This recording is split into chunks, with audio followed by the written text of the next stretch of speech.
Welcome, everyone. My name is Francesca Bell, and I am the events coordinator for the Marin Poetry Center. This is our final event of the season, and this is my first full season that I've had this position, and I wanted to take just a tiny moment to thank a few people who help all the time. One of them isn't here, but I want to publicly thank Barbara Brooks. She usually mans our back table for us, and tonight Paula Weinberger is standing in for her. And then Andy Plum started helping me out this year, and it's been, I guess in the last 6 months or so, and it's been such a huge help. He helps me with setup, and he picks up John, our videographer. And then Margaret Stowowi's in the back, and she is the one who puts out all of our snacks for us and everything. So I just wanted to actually give them a little round of applause.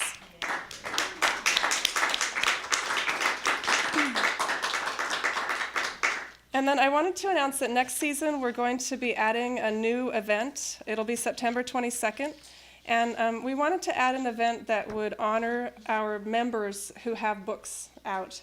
And so we're going to be putting out an email pretty soon about it. But if you've had a new book come out, we're going to run it from September to September. So in that period of time, then you can contact me at events@marinpoetrycenter.org.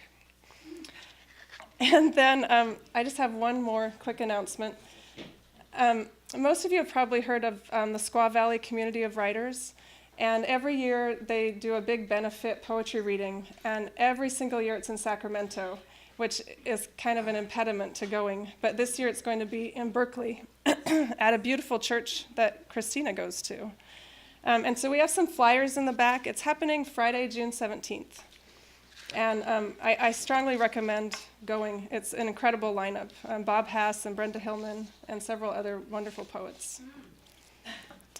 Okay, so tonight we have two wonderful poets. One I have been reading for a long time, and one I've known for a long time. And so David Hernandez is here. He came up from Long Beach today. And I've been admiring his poetry for so long. It has two really vital components to it, which is that it's often very funny, but at the same time it eviscerates you. And those are qualities I look for in poetry. Not everyone enjoys it as much as I do. And those are things I've noticed reading about his work that he's kind of known for, that he has a tremendous sense of humor, but his poems are also really hard-hitting. And so his most recent collection of poetry, which is just out, isn't it, in the last month or so, is Dear Sincerely. And his other books include Hoodwinked, Always Danger, A House Waiting for Music. Even just the titles are wonderful. And he's been awarded an NEA Literature Fellowship and a Pushcart Prize. His poems have appeared in Field, the Southern Review, Poetry, Plowshares, the Threepenny Review, and the Best American Poetry. He also writes YA novels, which I didn't realize until recently. And his two YA novels were published by HarperCollins, and they're called No More Us for You and Sucker Punch. And he teaches creative writing at CSU Long Beach and also at CSU Fullerton. And he is married to another fine writer who is here, Lisa Glatt. And so if you haven't read her fiction, you should. So please welcome me, or I'm sorry, I always say this. Please, I said it one time, and now I'm going to say it forever. Please join me in welcoming David Hernandez.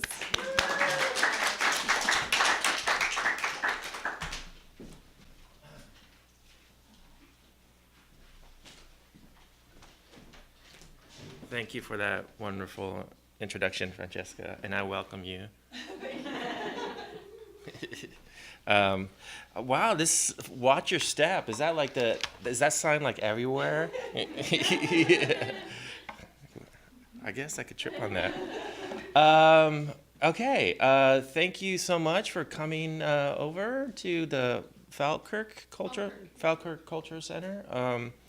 I'll be just reading strictly from my new book of poems, Dear Sincerely.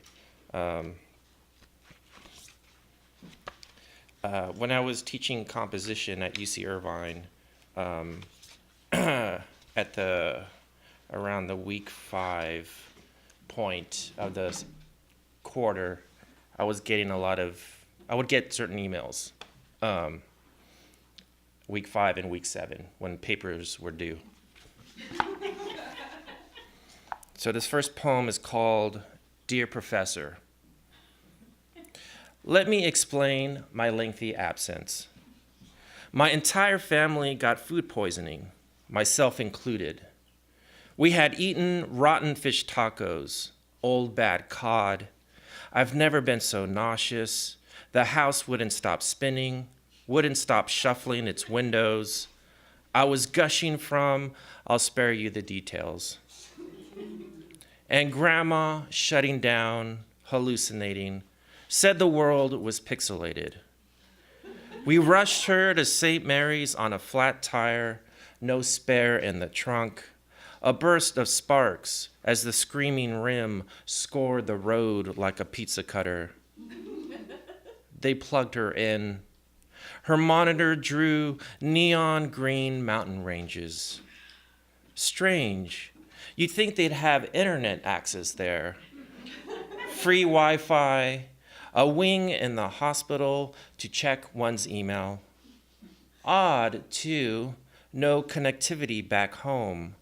No electric blood sluicing through the wires. A hitch in the system, some inexplicable glitch. Impossible for me to get a hold of you until now, 2 weeks after the due date. I'm sorry. And sorry I missed class today. Another flat tire, stupid overturned box of nails on the freeway. I hissed for miles. The car listed, such a headache, and still queasy from the tacos. Please consider all this when grading my essay. See attachment. Please excuse any typos or logical fallacies. My mind has been elsewhere. Grandma's mountains stretch flat, her green horizon. I want to live forever. I want to pass your class and graduate, get a gig, marry some hottie, see the world, drive until my wheels come wobbling off, and keep driving. But first, I need to pass your class. No pressure, honestly, no pressure.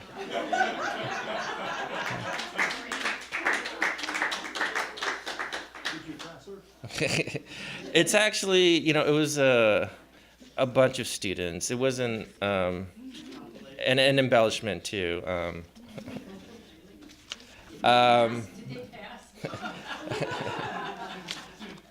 It depends how I'm feeling on that day, if they pass or not.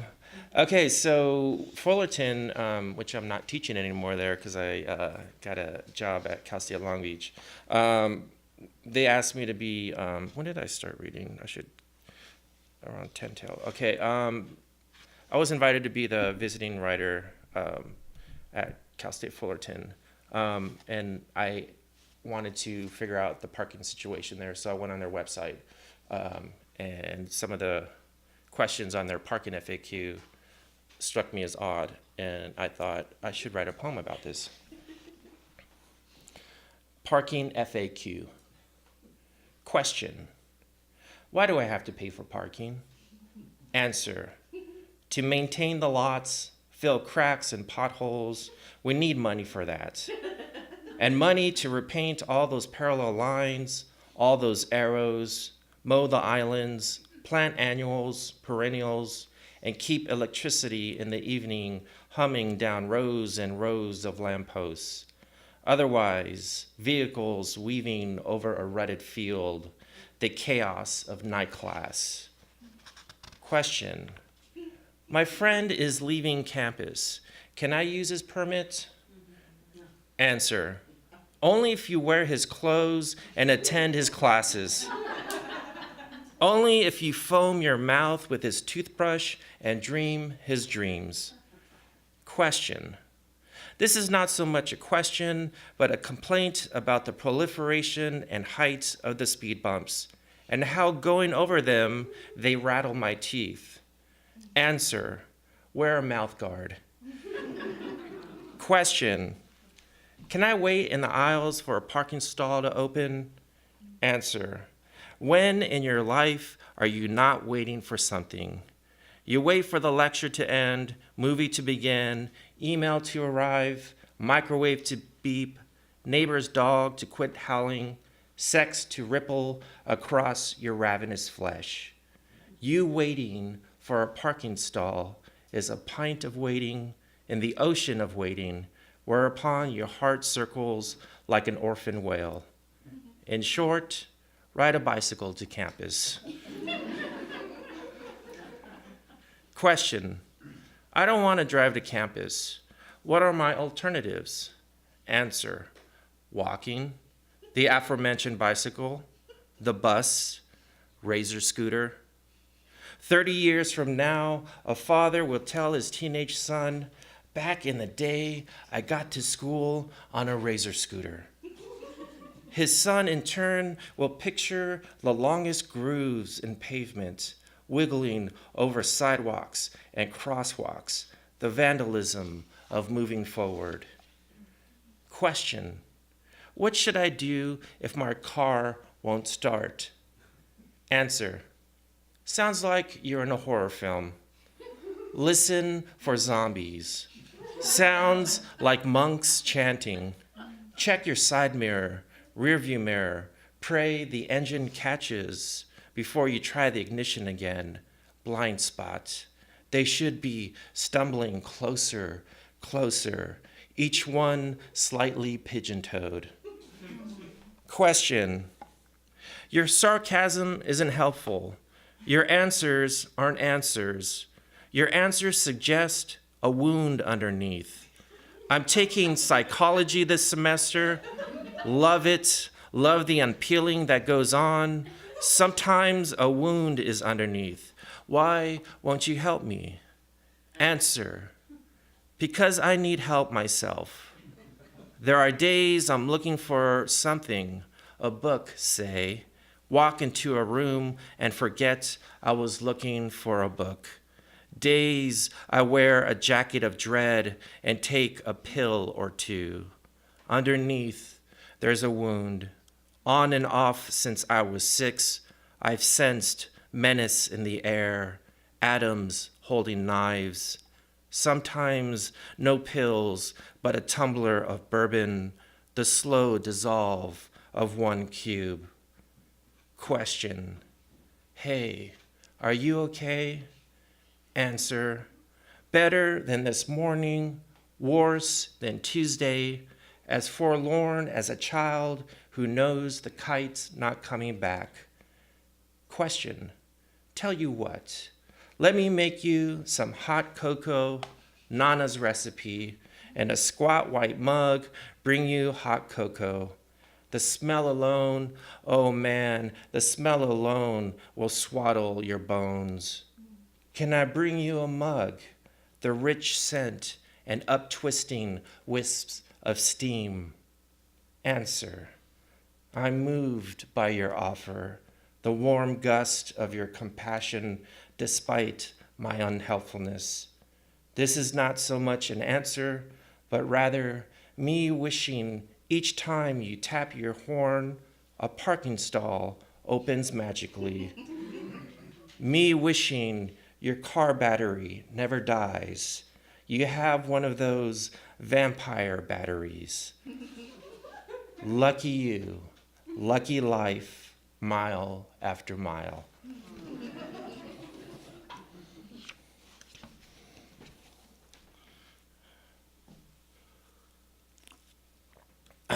So I started writing these epistolaries. The first one that I read for you guys was Dear Professor.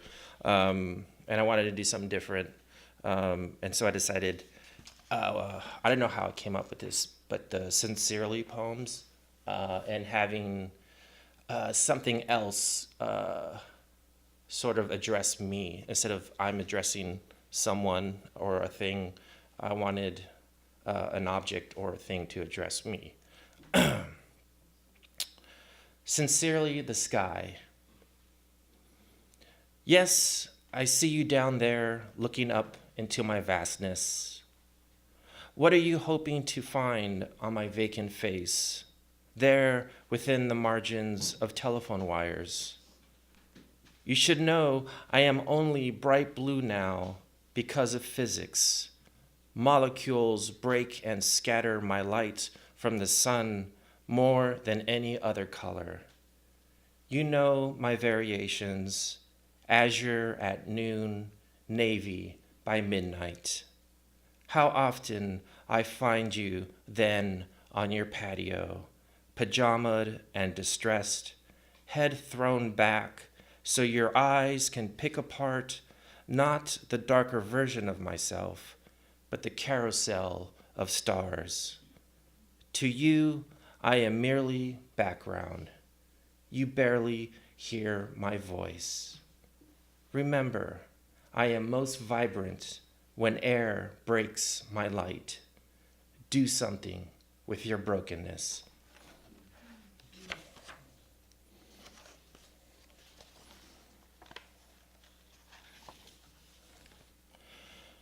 Okay.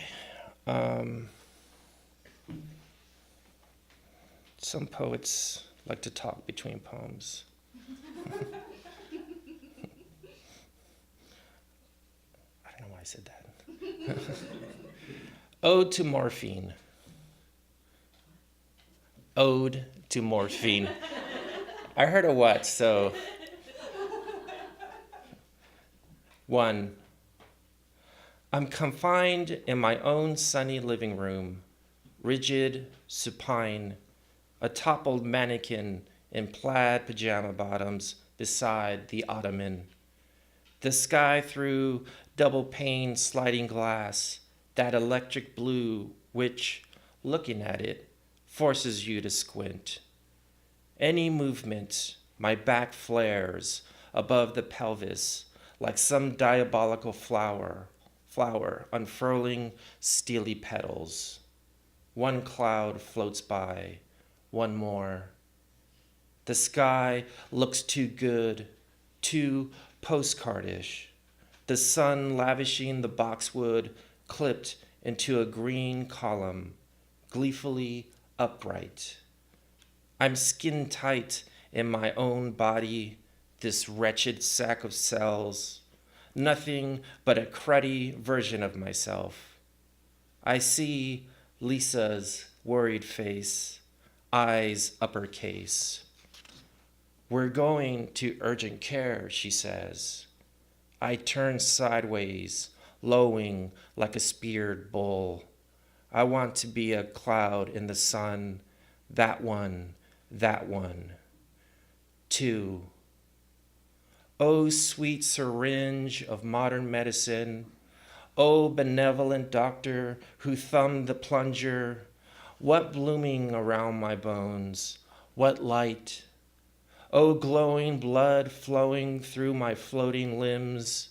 At last, I'm a cloud lying on the sectional couch. I think I'm a Serostratus or Cirrus. My head feels that wispy, that windblown when I lift it.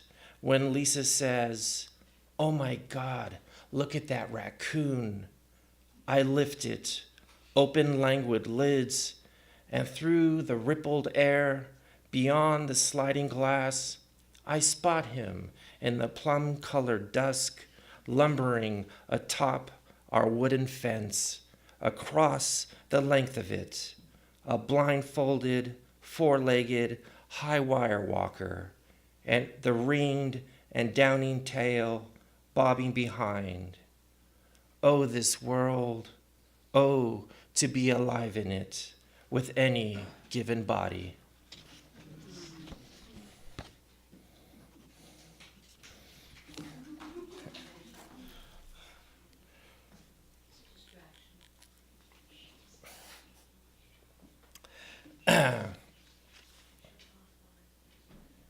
Okay. 2 more poems.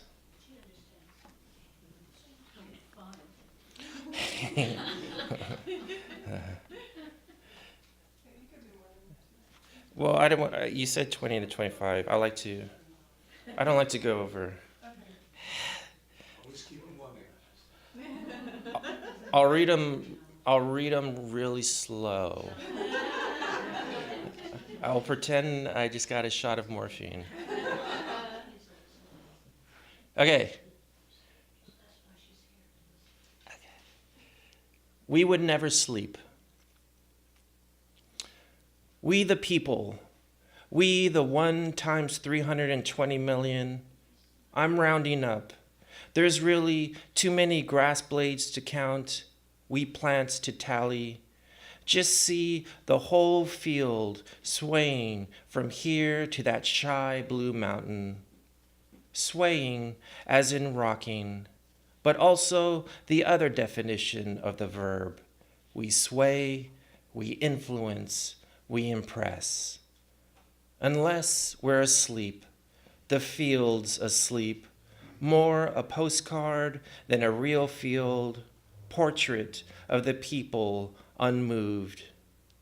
You know that shooting last week? I will admit the number dead was too low to startle me, if you admit you felt the same, and the person standing by you agrees, and the person beside that person. It has to be double digits, don't you think, to really shake up your afternoon? I'm troubled by how untroubled I felt. My mind's humdrum regarding the total coffins, 5 if you care to know, 5 still even if you don't. I'm angry, I'm getting used to it. The daily gun down, pop pop on Wednesday, Thursday's spent casings pinging on sidewalk. It all sounds so industrial. There's nothing metal that won't make a noise. I'm thinking every gun should come with a microphone, each street with loudspeakers to broadcast their banging. We would never sleep. The field always awake, acres of swaying up to that shy blue mountain. No wonder why it cowers on the horizon. I mean, look at us. Look with the mountain's eyes. We, the people, putting holes in the people.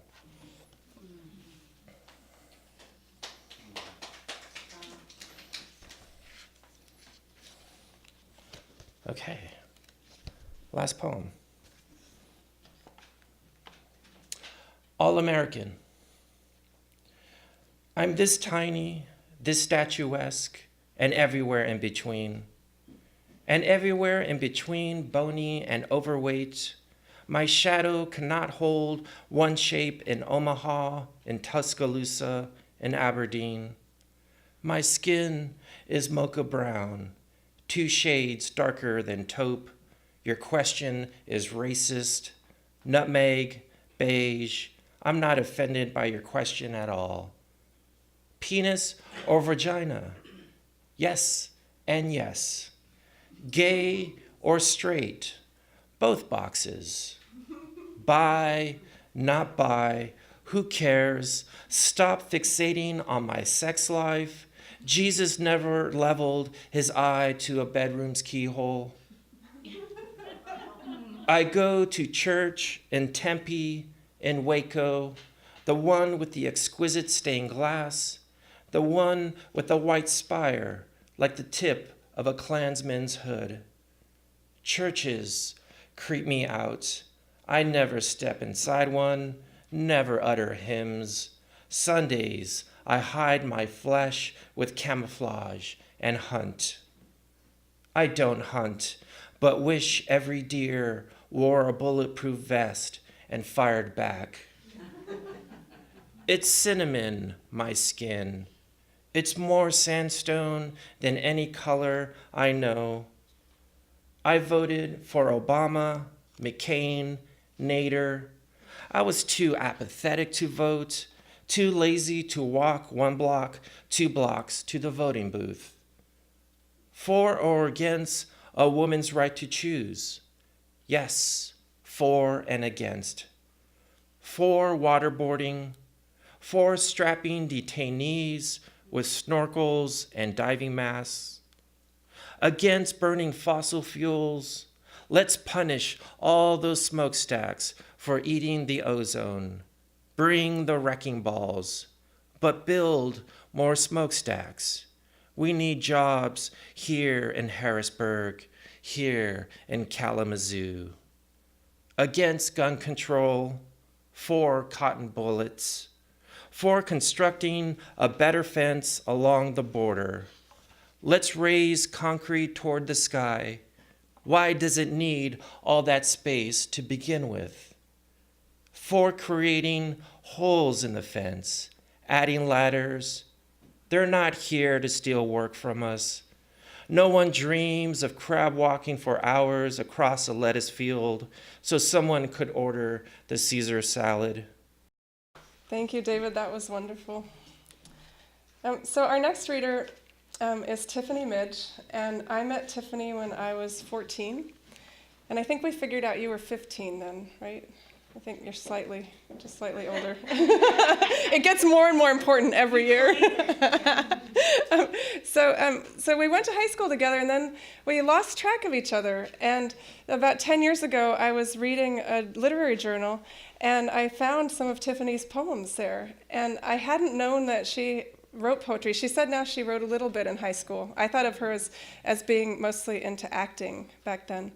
And so I wrote to her, and then we've kept in touch, and I knew she was shopping a manuscript around, and so when I took this job, I was just lying in wait for her manuscript to be accepted, and so her new book just came out, and here she is. So now I'll tell you her official story. Tiffany Midge is the recipient of the Kenyon Review Earthworks Prize for Indigenous Poetry for her new book, The Woman Who Married a Bear, and the Diane Decora Memorial Poetry Award for Outlaws, Renegades, and Saints, Diary of a Mixed-Up Half-Breed. Her work has appeared in the North American Review, Florida Review, South Dakota Review, Shenandoah, and the online journals No Tell Motel and Drunken Boat. She has published creative nonfiction in The Butter and Sovereign Bodies, and her essays received Pushcart Prize nominations from the Raven Chronicles and Yellow Medicine Review. An enrolled standing Rock Sioux, she holds an MFA from the University of Idaho and is the Poet Laureate of Moscow, Idaho. We come to my favorite part of your bio. Tiffany is writing the great American Indian novel about contemporary urban native life, Sex, Lies, and Fry Bread, a dramedy. Let's all welcome together Tiffany Midge.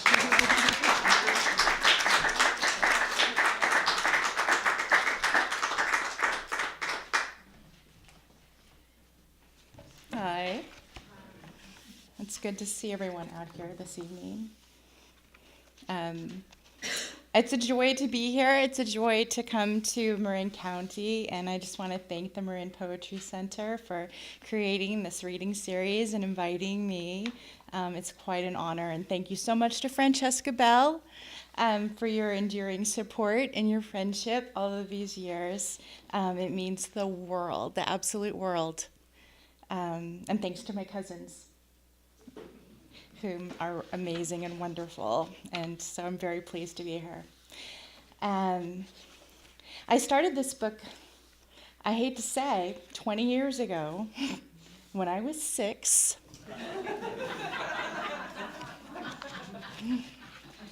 It's very precocious. So The Woman Who Married a Bear was the title poem, and I published that over 20 years ago in Poetry Northwest. So it's opened this collection, of which I'm very proud, because I was only 6. The Woman Who Married a Bear. And this is based on oral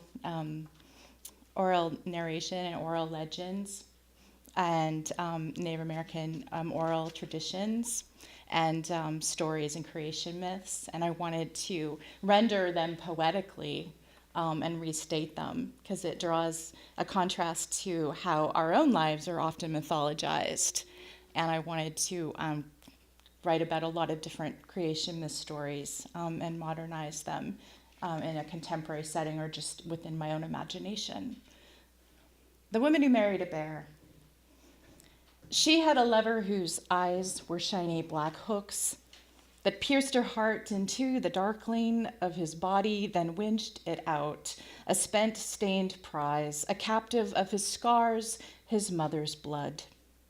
She wintered on berries and thin plums, relied on the mercy of trees, their crafts, knitted traps to snare wood rats and grouse, while her husband groaned and slept.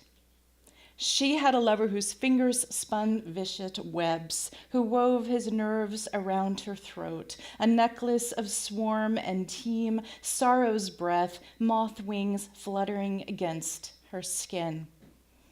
Evenings his voice edged the cords coiled along her spine like a harp. His dreaming hands arranged the dark veil of her hair, quickened into song, each plait a river of sound combed between his claws. She had a lover who spooned her body at night, who drank from the full cups of her breasts, who hungered for her shoulders, her mouth, her belly, who fed on the pounding in her chest.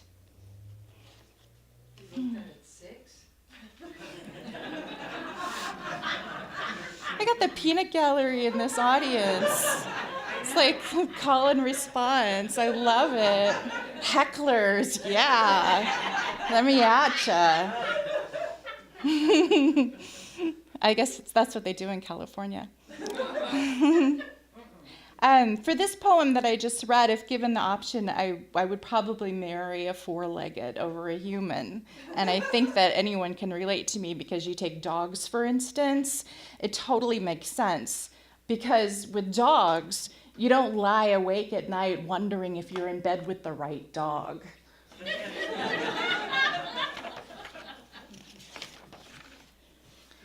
And carrying along with the theme of myths, and oral tradition, there's another story. It's a star story from Lakota and Plains Indians about two young stars that kidnap these two girls and take them into the sky as their lovers. And the preface goes, two very foolish and lazy girls seduced an old white star and a young red star. They were to live with their new lovers, and then they went to go live with their new lovers in the star world. Sister claimed the young star, choke cherry red. When a baby, she swallowed a moth and since wanted wings. I took the white, who wheezed when I rode him, coughed out stories from his chest, unfathomable worlds strung like pretty beads, all compelling, yet confused. My blood's a charm consumed by salt and the sweetest fat, our hearts dished out their darkest jams, seasons past. I wondered what hungers did we avoid from the lands below. Here, sister wears a rag, her beauty eclipsed by her glittering lover. Here, the stars keep white bones stashed in a pile. While the stars sleep, the bones rattle and teethe.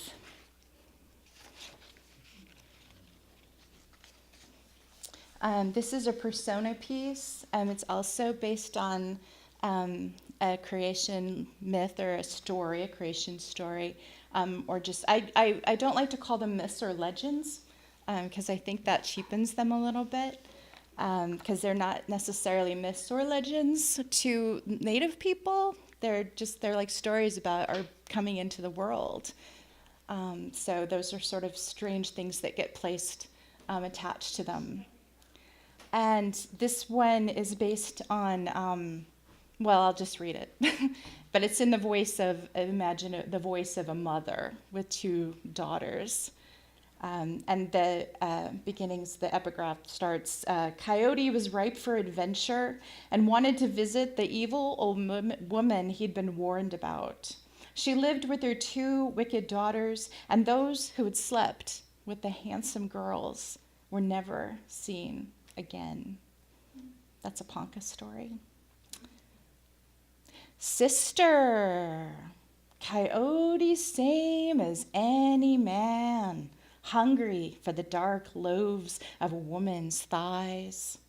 You peel the skin of the tongue, they complain it's burnt, add Tabasco. You boil the last of the turnips, they whine, goes down like gallstones. Beauty's just a bite away from want. I've seen Fox chew off his own leg for one more taste of freedom. Mothers set trap lines near beavers' dens, hauled in more than she could skin. They moved farther upriver next spring. What west wind blew those men into our house? Who ransacked the curio shelf, the burlap quilt and button jar? Whose boots are these tracking swamp rot through the kitchen? Where's yesterday's bread? And which dolt didn't cover the butter? Tomorrow, I'm fixing to kill the angel of this house. Those men that come through here shooting lead slugs through my green bottles, waterlogging a season of straw, taking liberties with my good hen. Remember that one, those moons back, stepped out the beats like a jackrabbit and ornery as a circle saw. That other, eyes a sweet blue, but disposition salty as piss and vinegar in the noonday sun. I say, coyotes, same as any man. Sister, desires fixed to cut a tooth. Sister, I'm set to start grindin'. If he's still here come morning, lay out the linen and splash on the toilet water. Put the beans on to soak and bring up the choke cherries. Lend your voice to some pretty hymn. Occupy his ears so he's not to hear that clackety-clack racket, that awful gnashing of teeth going on down there. Should he ask, say how bitter an autumn we've had. Wouldn't he like to keep you warm? Then fasten your eye to his fly, give his nether regions a good scratch. Fall open to the place where the moon rides up, north of the trap line in a thicket of hoary frost. Sister, desires fixed to cut a tooth. Sister, get set to start grinding.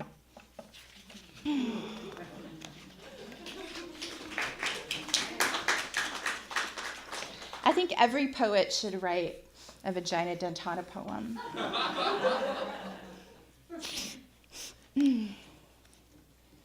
Okay. All right. I live in Moscow, Idaho, which is just next door to Washington State. And we have lots of antique towns that sort of straddle the area. And I was antiquing one day. And if you're Native American or if you're an Indian person, a lot of times you're equated with being something from the past. So when I think about antiquing, I can't help but think about being, an antique myself in a way, an antiquity, something charming and from the past. But I also love antiquing, so it's a struggle. And this is about an experience that I had with my very tall, blonde John Smith type boyfriend. Antiquing one day. Antiquing with Indians. First it was the tumblers for highballs, cocktail hour with primitives, the kind your grandma wore her red dress for. $30 seemed too steep even for a stereotype, even for bones perfect and white snapped through afros, pierced through noses, prehistoric as flint. Still, you wanted them, even if you don't drink anymore. Then it was the Battle of Little Bighorn board game, replete with war-bonneted Sioux and Cheyenne, action figures on horseback, plastic Gatling guns and cannons, tomahawks and war shields galore. But you're above all that, except for the beaded Indian doll, the pincushion with the wrist clasp. You wanted to be that Indian wearing the Indian like a Russian doll. You wanted to uncover and uncover, go undercover, and pin yourself back to completion again by the beaded skirt for those days when voodoo seemed a viable option. You know the ones. The moment we entered the store, the real-life version of Pocahontas and John Smith, a voice from the back called out, "Squaw Man." Squaw Man? Later, we found the 1906 novel the voice was referring. Don't you want to be more than a metaphor? That's the beauty of it. That's the trick. You think ironies are free, but they're not. Latona mentioned how she'd discovered a Tonto doll, stoic and monosyllabic, seated next to a Custer puppet, which had so unnerved her she felt it her duty to relocate Tonto to a more auspicious corner, someplace safe next to the doilies or fiestaware. What wars might emerge from such proximity, she'd wondered. What skirmishes could result? I imagined the Iroquois brave, brandished on the alfalfa seed cloth sack, could overthrow the Yakima squaw apple box, succeed as thrown beyond the Calamute's baking powder's proud profile. Don't mess with vintage, the collections seem to warn. If you think this is Toy Story, you've got another thing coming.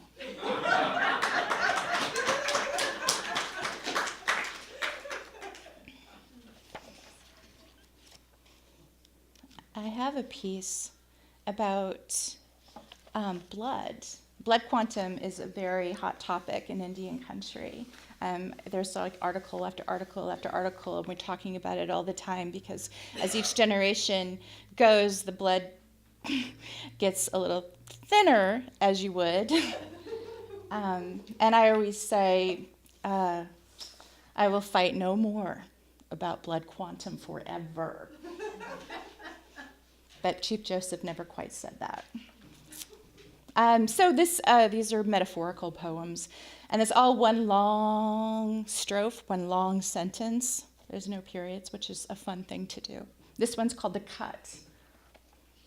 Last night, when you skid through the lid of your finger-cutting endives, when the blood-plumed chrysanthemum red, and I thought of arterials and flight, the cry of some dark bird in distress, and when you bit hard on the rolled dish towel, and I wrapped a tourniquet of black ribbon to staunch the flow, retrieved the wing tip of your finger from the nest of greens, secured it gingerly back to the wound, the sink filling with crimson. And after we applied the pressure gauze, taped you up cozy as a swaddled newborn, it occurred to me then, giving into the rind of hysteria in that dim light offered from the kitchen bulbs that spectrally clicked on and off, it occurred to me then that love is a kind of cut, a kind of violence, a creature of eminent precision who knows how fierce such blood flows, the red sash of it running thick and deep, pouring forth indelible as India ink, sweet and sharp, a saint's prayer, a creature without self-regard or reasonable expectations that cuts to the bone and severs the distance between two oceans, leading you toward a radiance, a wild immersion into the throat of some gold being you begin to recognize as yourself, as the other, a bloodletting, a letting go, a rescue, something exquisitely and incandescently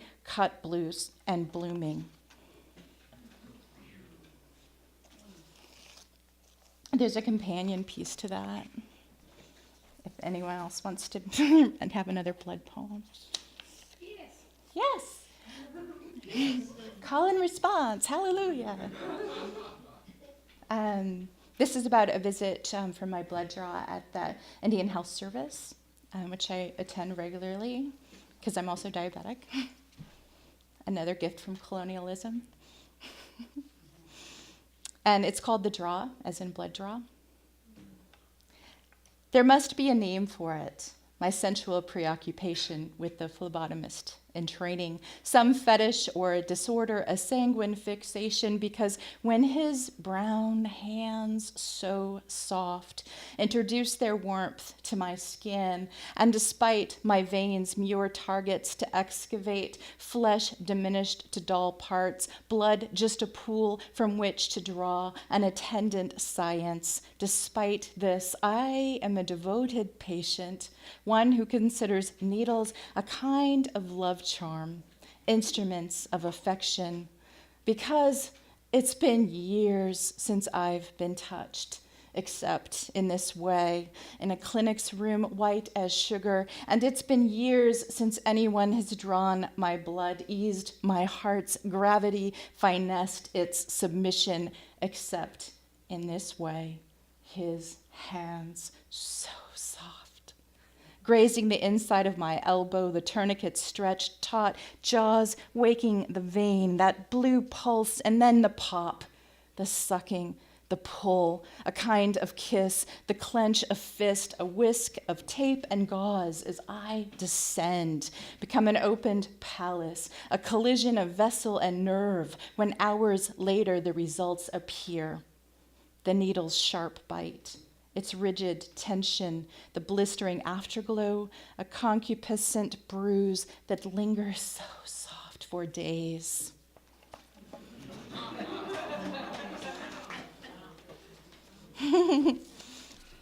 Every time I go back there, I see that same nurse. And I have never given him that poem, but I always felt like, did you know I wrote a poem about you? And I'm reading it everywhere, all over. It's a little awkward. I have a series of poems that are numbered 1 through 10, and they're considerations of Wankatanka, and that's the great mystery or the creator. And they're sort of these meditations on certain events that happen throughout my life. And one would say they're experiences with coincidence. But I don't know, I think that cheapens it a little bit.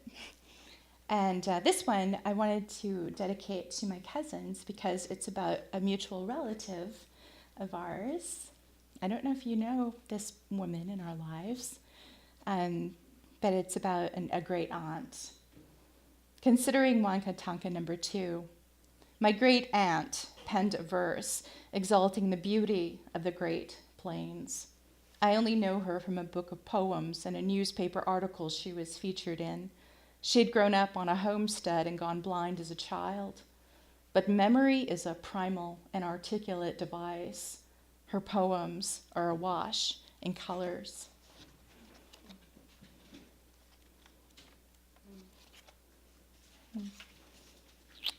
I'm looking for this one that I want to end with. Okay. Nearby we have a place outside of Moscow called no, that's not the right one. We have another one. Sorry.